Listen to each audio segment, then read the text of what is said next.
الشيطان الرجيم. بسم الله الرحمن الرحيم. واذكر عبادنا إبراهيم وإسحاق ويعقوب أولي الأيدي والأبصار. صدق الله العظيم.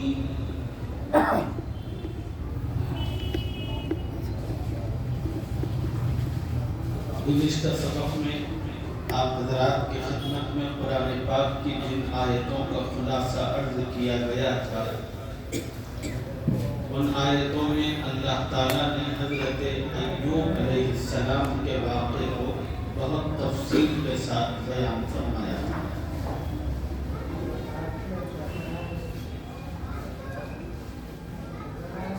اللہ تعالیٰ نے ایوب علیہ السلام کا واقعہ کیوں بیان فرمایا؟ ایوب علیہ السلام کا واقعہ اللہ نے حضور اکرم صلی اللہ علیہ وسلم اور ایمان والوں کو تسلی دینے کے لیے بیان فرمایا، اور اس واقعے کے ذریعے اللہ تعالیٰ پیارے آقا صلی اللہ علیہ وسلم اور صحابہ کرام کو یہ سمجھانا اور بتلانا چاہتے ہیں کہ اے نبی، آپ اکیلے ہی مصیبت اور تکلیف میں نہیں ہیں. آپ سے پہلے روئے زمین پر جتنے پیغمبر اور جتنے رسول آئے، ہر پیغمبر اور رسول نے جب اللہ کی بات سوسائٹی کے اندر لوگوں کے درمیان چل پھر کر کہی، سوسائٹی کے لوگوں نے ہر زمانے میں پیغمبروں اور نبیوں کو تکلیف پہنچائی، ان کو اذیتیں دی، زبانی اذیتیں بھی پہنچائی، جسمانی اذیتیں بھی پہنچائی، دماغی اور دلی اذیتیں بھی پہنچائی. تکلیف پہنچانے کے جو طریقے ہو سکتے تھے سب نے ان طریقوں کو اپنایا اور نبیوں کو زج کر رکھا. اے نبی، اس موقع اور حالات میں تمام کے تمام نبیوں نے جواب نہیں دیا، بلکہ سب نے صبر کیا. اللہ تعالیٰ حضور صلی اللہ علیہ وسلم کو بھی فرما رہے ہیں کہ اے نبی، آپ بھی صبر کریں، اس لیے کہ جب ان نبیوں نے صبر کیا تو اللہ تعالیٰ نے ان نبیوں کو کامیابی دی. اسی طرح اللہ تعالیٰ آپ کو بھی کامیابی عطا کریں گے، اور آپ کے جتنے دشمن ہیں اللہ تعالیٰ سب کو نیست و نابود فرمائیں گے. ابھی میں نے آپ حضرات کے سامنے ایک آیت مبارکہ پڑھی ہے. اس آیت میں اللہ نے 3 پیغمبروں کا ذکر کیا ہے.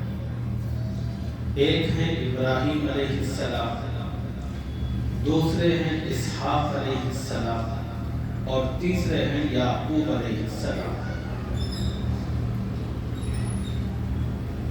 اسحاق علیہ السلام یہ بیٹے ہیں حضرت ابراہیم علیہ السلام کے. یعقوب علیہ السلام یہ بیٹے ہیں اسحاق علیہ السلام. یعنی یعقوب علیہ السلام اسحاق علیہ السلام کے بیٹے ہیں اور حضرت ابراہیم علیہ السلام کے پوتے.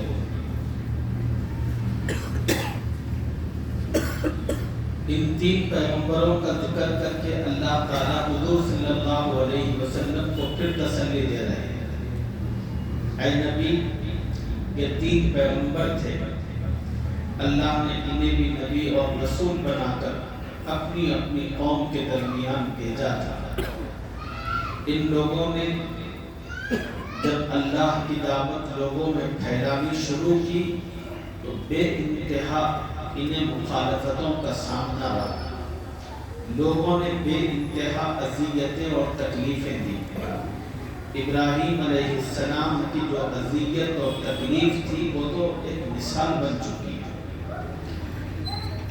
اللہ تعالیٰ نے ایک ایسے علاقے میں آپ کی پیدائش فرمائی تھی، جو علاقہ سارا کا سارا بت پرست تھا،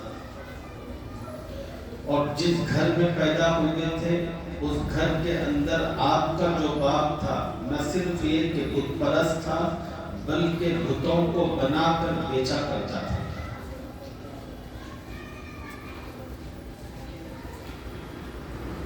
ابراہیم علیہ السلام کو جب اللہ تعالیٰ نے عقل و شعور عطا فرمایا اور آپ نے اس عقل و شعور کو استعمال کر کے صحیح خدا تک رسائی حاصل کر لی، تو پھر امتحان شروع ہوا کہ ابراہیم، جس صحیح اللہ تک تم نے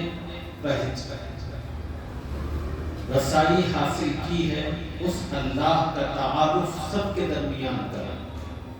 چنانچہ ابراہیم علیہ السلام ایک ایسے شہر، ایک ایسے گھر کے اندر اٹھ کھڑے ہوئے، سب سے پہلے اپنے باپ کو توحید کا درس دیا، کہا کہ اے میرے بابا، جو تو بناتا ہے اپنے ہاتھوں سے یہ خدا نہیں ہے، خدا تو وہ ذات ہے جس نے زمین اور آسمان اور پوری کائنات بنائی۔ باپ نے اپنے بیٹے سے یہ باتیں سنی تو غصے سے آپ بگولا ہو گیا۔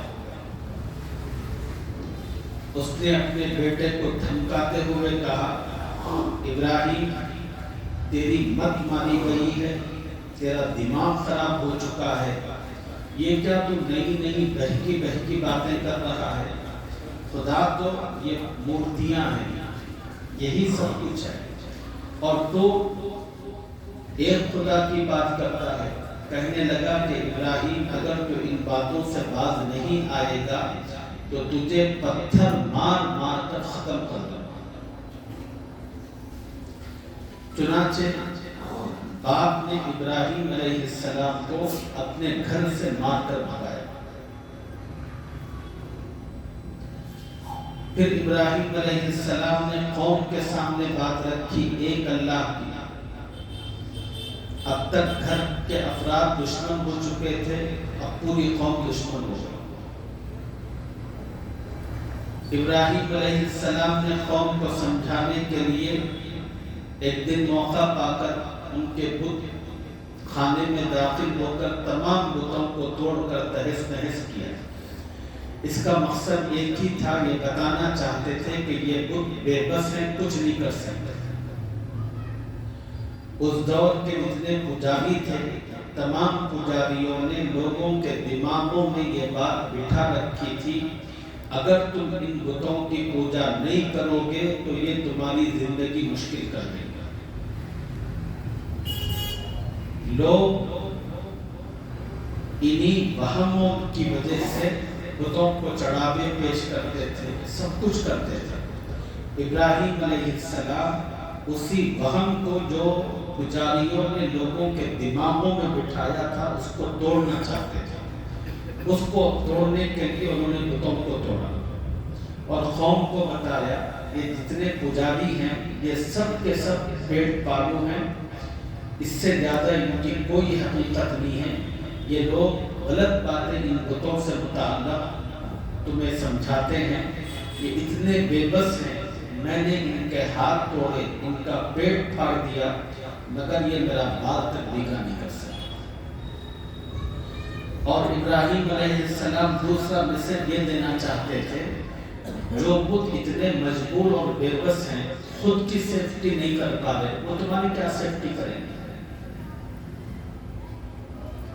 اب بتوں نے دیکھا کہ کہیں لوگوں کو سمجھ نہ آ جائے اور لوگ جو ہیں ہم سے پھر کر ابراہیم کے نہ ہو جائیں، فوراً کہا کہ ابراہیم کو آگ میں جلاؤ، اس نے ہمارے خداؤں کے ساتھ بے حرمتی کی۔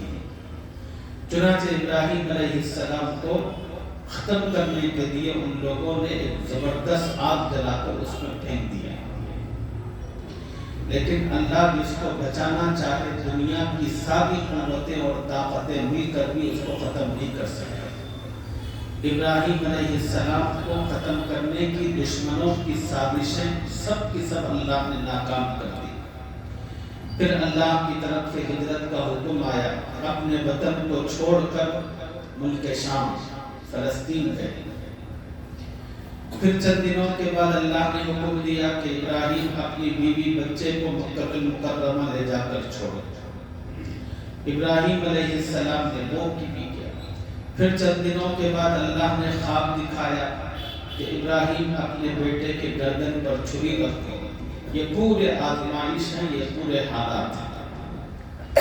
اللہ نے فرمایا کہ اے نبی ابراہیم ہر امتحان میں سرخرو ہوئے اور تمام مشکلوں اور پریشانیوں کے اندر انہوں نے صبر اور ثابت قدمی کا مظاہرہ کیا۔ یہ دو چیزیں الگ الگ ہیں، ایک ہے صبر کرنا اور دوسرا ہے ثابت قدمی۔ ثابت قدمی کسے کہتے ہیں؟ صبر کسے کہتے ہیں؟ صبر کہتے ہیں مثلا آپ نے کہا کہ اللہ ایک ہے، یہ آپ کا عقیدہ ہے، مگر آپ جن لوگوں کے درمیان رہتے ہیں وہ ایک خدا کو نہیں مانتے، اس پر وہ آپ کو تکلیف دیتے ہیں، اس پر وہ آپ کو نشانہ بناتے ہیں۔ ان کی تکلیف کو سہنا اور اپنی بات پر جمنا، اسی کو صبر کہتے ہیں، اسی کو استقامت بھی کہتے ہیں۔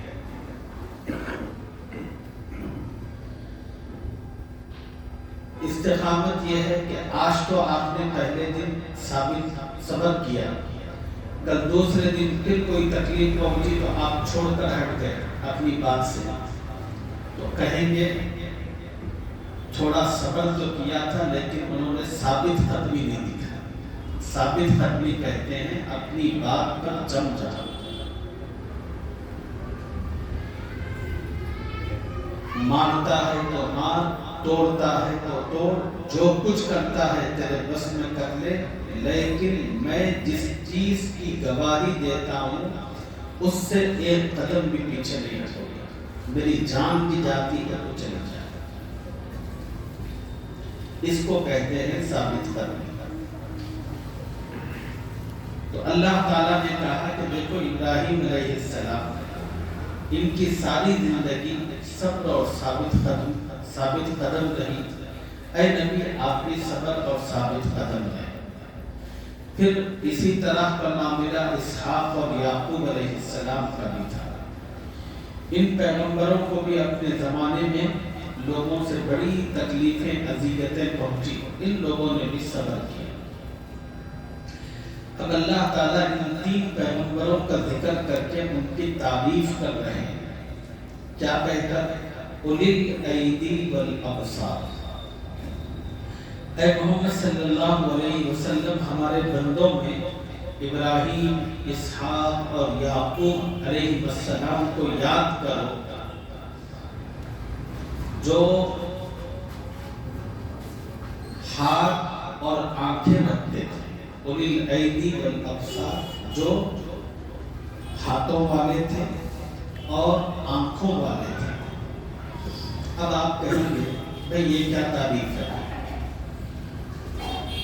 آنکھ اور ہاتھ تو دنیا کے ہر انسان کو ہوتی ہے، دنیا میں کوئی انسان ایسا نہیں ہے جس کو ہاتھ اور آنکھ نہ ہو، الا ماشاء اللہ کوئی اکا دکا ہے جس کو اللہ تعالیٰ ان نعمتوں سے محروم کرتے ہیں، ورنہ عمومی طور پر اللہ تعالیٰ یہ نعمتیں ہر کسی کو دے رکھی ہے۔ ہاتھ والی نعمت ایسی نعمت ہے کہ انہی ہاتھوں کے ذریعے انسان اپنے سب کام کرتا ہے۔ آنکھ والی نعمت وہ ہے جس کے ذریعے سے انسان دیکھتا ہے۔ یہ ہاتھ اور آنکھ تو سبھی کو ہوتے ہیں، پھر اللہ نے یہ خاص بات ان تین انبیاء سے متعلق کیوں کہی؟ یہ ہاتھوں والے ہیں، آنکھوں والے ہیں، کیا مطلب ہے اس کا؟ امام راضی رحمہ اللہ نے اس کا مطلب بیان فرمایا۔ امام راضی رحمہ اللہ نے فرمایا اللہ تعالیٰ نے ہر انسان کو دو قوتیں عطا فرمائی ہیں۔ اللہ نے ہر انسان کو دو قوتیں عطا فرمائی ہیں، ایک قوت و طاقت کا نام ہے قوت عمل، اور دوسری قوت و طاقت کا نام ہے قوت علم۔ ایک قوت کا نام ہے قوت عمل، اور دوسری قوت کا نام ہے قوت علم۔ قوت عمل کا تعلق ہاتھ سے ہے۔ انسان اپنے ہاتھوں کی قوت و طاقت کو استعمال کر کے جو کچھ کرنا ہے کرتا ہے، اس کو قوت عمل کہتے ہیں۔ اور دوسری قوت ہے قوت علم۔ اللہ نے آنکھ ایک ایسی چیز انسان کو عطا کی ہے، انسان اپنی ان آنکھوں کی روشنی کو، اس کی قوت کو استعمال کر کے دیکھتا ہے۔ یہ دیوار ہے، یہ مسجد ہے، یہ لوگ ہیں، یہ مرد ہے، یہ عورت ہے، یہ کرسی ہے، یہ فلاں ہے، یہ فلاں ہے، یہ فلاں۔ یہ آنکھوں کی قوت جب انسان استعمال کرتا ہے تو انسان کو اس آنکھ سے سب کچھ نظر آتا ہے۔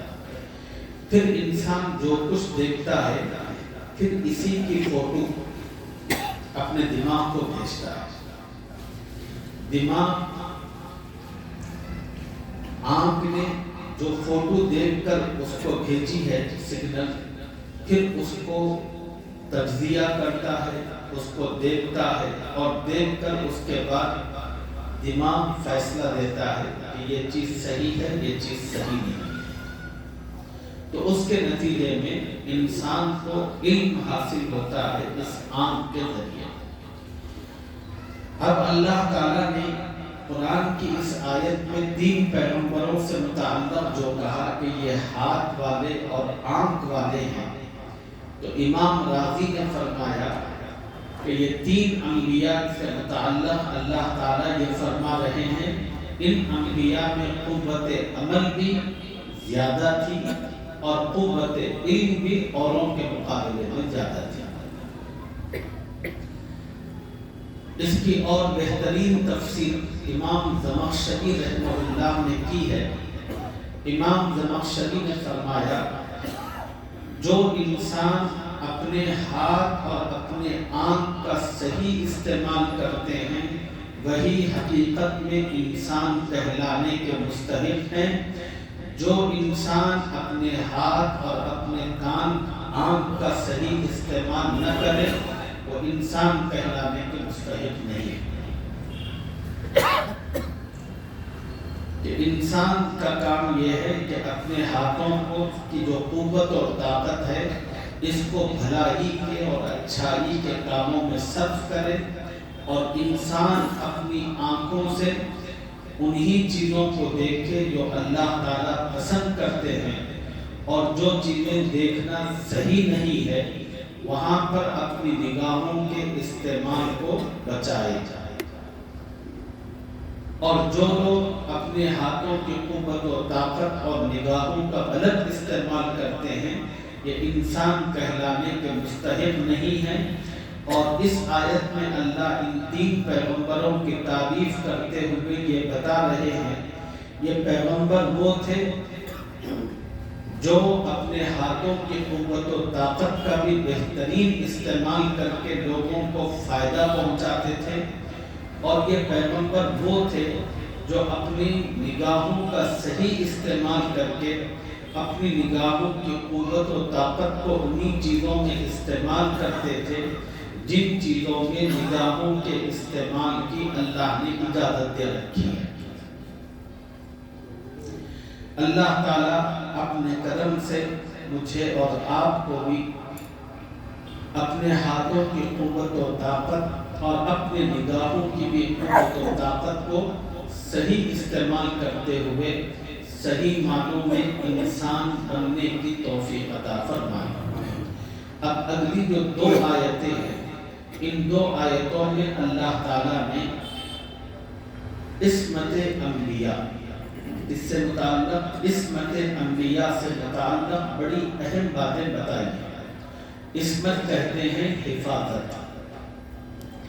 انبیاء کرام علیہ السلام سے متعلق اہل سنت والجماعت کا یہ عقیدہ ہے کہ حضرات انبیاء معصوم ہوتے ہیں۔ حضرات انبیاء گناہوں سے معصوم، ایک ہوتا ہے معصوم ہونا اور ایک ہوتا ہے محفوظ ہونا۔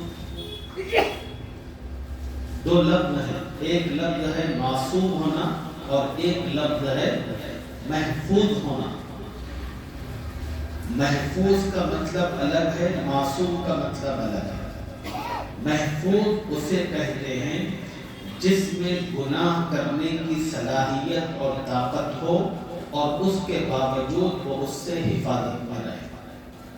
گناہ کرنے کی قوت و طاقت ہے لیکن اللہ تعالیٰ نے اس کی حفاظت فرمائی۔